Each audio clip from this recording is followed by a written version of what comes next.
Finally आपने एक बहुत अच्छा डिसीज़न लिया है। अगर आप साइबर कैफ़े सही में खोलना चाहते हैं तो आप मेरी दी गई इंस्ट्रक्शंस को फॉलो कीजिए और डेफिनेटली आप एक निश्चित समय के अंदर आप अपने गोल्स को अचीव कर जाएंगे, ऐसा मैं आपको विश्वास दिलाता हूँ। और जैसा कि मैंने कहा था कि आपको साइबर कैफ़े चलाने से पहले बहुत सारी चीज़ों का ध्यान रखने की ज़रूरत है। उन चीज़ों में से कुछ चीज़ें हम डिस्कस करने वाले हैं।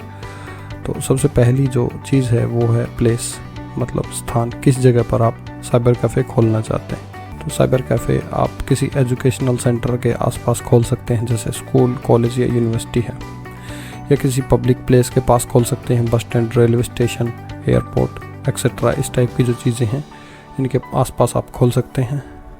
इसके अलावा कोई इंटरटेनमेंट सेंटर है या फिर कोई गवर्नमेंट ऑफिस है आसपास में, या फिर कोई यूथ गैदरिंग प्लेस है, गेम वगैरह की प्लेस है, इस टाइप का है, तो उनके आसपास आप अपना जो साइबर कैफ़े वो रन कर सकते हैं। देखिए, साइबर कैफ़े में जो काम है, पहले इंटरनेट के यूज़र जो है ना साइबर कैफ़े में कंप्यूटर यूज़ करने के लिए आते थे, लेकिन आज क्या हो गया है, कंप्यूटर को जो है ना रिप्लेस कर दिया है मोबाइल ने। तो लोग अपना ज़्यादातर काम मोबाइल से जो है ना कर लेते हैं, लेकिन जो अनएजुकेटेड पीपल्स हैं या फिर जिनके पास समय कम होता है, वो अपना जो है ना काम करने के लिए आपको देते हैं।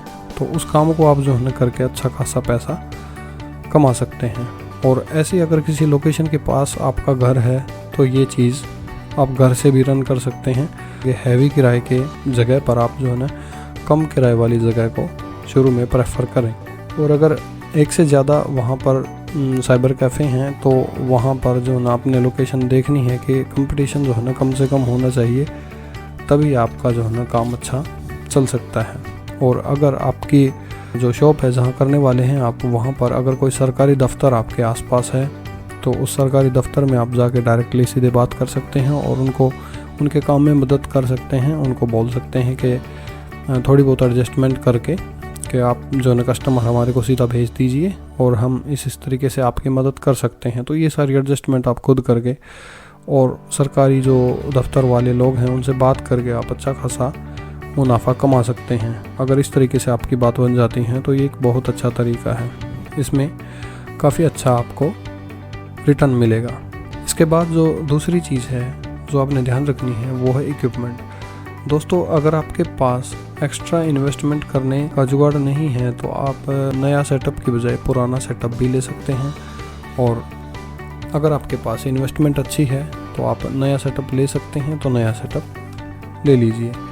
और जो इक्विपमेंट की जो डिटेल्स हैं उसमें क्या क्या आपको रखना चाहिए वो है i5 कम से कम, एक PC, printer, colour and black and white दोनों तरह के प्रिंटर आपके पास होने चाहिए। लेकिन शुरू में अगर आप एक प्रिंटर लेना चाहते हैं, कलर प्रिंटर ज़्यादा प्रेफरेबल है। इसके अलावा आपको एक इंटरनेट का कनेक्शन, एक बायोमेट्रिक डिवाइस, लेमिनेशन मशीन और कुछ छोटे मोटे इक्विपमेंट जैसे एक छोटा सा माइक आप ले सकते हैं और स्पीकर आप ले सकते हैं, क्योंकि इन चीज़ों की आजकल रिक्वायरमेंट बढ़ गई हैं। रिक्वायरमेंट में आगे बताऊंगा कैसे बढ़ गई हैं।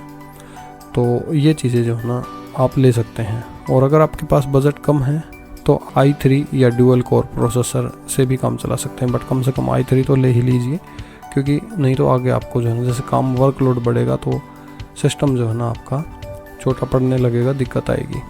तो इक्विपमेंट में ये इक्विपमेंट्स आप चूज़ कर सकते हैं। अगर शुरू में आप खर्चा कम रख के चलना चाहते हैं तो आप शुरू में मोबाइल के इंटरनेट से भी काम चला सकते हैं, लेकिन मोबाइल के इंटरनेट से ज़्यादा दिन काम चलेगा नहीं, क्योंकि मोबाइल के इंटरनेट में बहुत दिक्कतें आती हैं। तो आपको एक कनेक्शन ले ही लेना चाहिए, क्योंकि कनेक्शन का यूज़ सिर्फ आपके काम करने के लिए नहीं, आपके स्टडी पर्पज़ के लिए भी यूज़ में आ सकता है। क्योंकि इंटरनेट एक बहुत अच्छी चीज़ है, तो नेट कनेक्शन ले ही लीजिए, वो बेहतर रहेगा।